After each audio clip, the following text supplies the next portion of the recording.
जवखेडा ठोंबरे गावात मनोरुग्ण महिलेवर अत्याचार। आरोपी 12 तासाच्या आत न्यायालयात हजर केला असता 2 दिवसाची पोलीस कोठडी।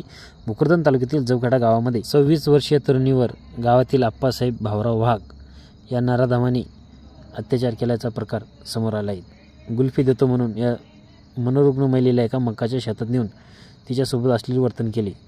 हे गावकऱ्यांच्या लक्षात येताच गावकऱ्यांनी लक्ष देताच घडलेला अनर्थ टळला। घटना ही महाशिवरात्रीच्या रोजी सकाळी 11:30 वाजेच्या सुमारास मंदिराशेजारी असलेल्या मका शेतामध्ये घडली। आरोपी बाळू उर्फ आप्पासाहेब भाऊराव वाघ याला भोकरदन पोलीस ठाण्यामध्ये अटक केली आहे। त्याचबरोबर याला न्यायालयात हजर केला असता त्याला 2 दिवसाची पोलीस कोठडी सुनावली। आरोपी आप्पासाहेब वाघ विरुद्ध भोकरदन पोलीस ठाण्यामध्ये पीडितेच्या फिर्यादीवरून कलम 376 नुसार गुन्हा दाखल करण्यात आला आहे। या प्रकरणाचा तपास API जीवन राजपूत हे करीत आहेत।